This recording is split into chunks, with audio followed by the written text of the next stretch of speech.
ঝরেছে, আমাদের শিশুদের রক্ত ঝরেছে এবং এই রক্ত ঝরেছে আমাদের দেশের আইন শৃঙ্খলা রক্ষাকারী বাহিনীর গুলিতে। এর চেয়ে দুঃখজনক, এর চেয়ে লজ্জাজনক বিষয় আর কি হতে পারে? শুরুতে আমরা দেখলাম প্রধানমন্ত্রী স্থাপনা ভিজিটে গেলেন, স্থাপনার জন্য চোখের পানি ফেললেন। মনে হলো বাংলাদেশে মানুষ না হয়ে যদি একটা পদ্মা সেতু বা মেট্রো রেল হতাম তাহলে হয়তো আরেকটু সহানুভূতি পেতাম।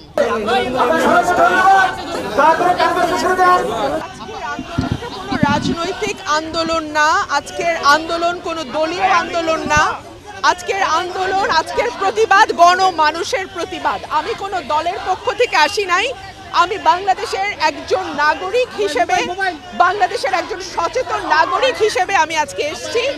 আমাদের ছেলেদের রক্ত ঝরেছে, আমাদের শিশুদের রক্ত ঝরেছে এবং এই রক্ত ঝরেছে আমাদের দেশের আইন শৃঙ্খলা রক্ষাকারী বাহিনীর গুলিতে। এর চেয়ে দুঃখজনক, এর চেয়ে লজ্জাজনক বিষয় আর কি হতে পারে? একটা ব্যর্থ সরকার, এই সরকারের আর এক মুহূর্ত ক্ষমতায় থাকবার কোনো নৈতিক অধিকার নাই। জামাত শিবির ত্যাগ এখন একটা হাস্যকর বিষয়ে পরিণত হয়েছে, এটা নিয়ে আমি কোনো মন্তব্য করতে চাই না। তবে এটুকুই বলি, যদি সরকারের তত্ত্বই ঠিক হয় তাহলে পুরো বাংলাদেশ একদিকে আর শেখ হাসিনার সরকার আরেক দিকে। কেপিআই গুলোর নিরাপত্তা দেবার দায়িত্ব সরকারের। সরকার কি আঙ্গুল চুষেছে? তারা নিরাপত্তা দিতে পারে নাই কেন?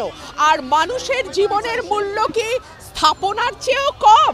শুরুতে আমরা দেখলাম প্রধানমন্ত্রী স্থাপনা ভিজিটে গেলেন, স্থাপনার জন্য চোখের পানি ফেললেন।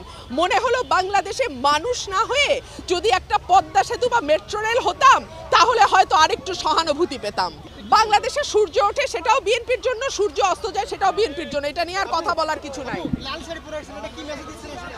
লাল প্রতিবাদের রং, লাল রক্তের রং, লাল আন্দোলনের রং, লাল গণমানুষের রং, সেজন্য লাল পরা। লাল অশনি সংকেত না, কালো অশনি সংকেত।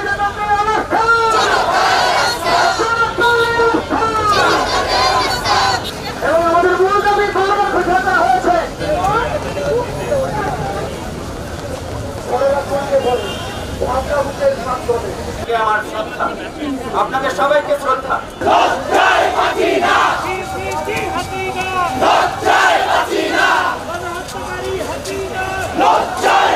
না।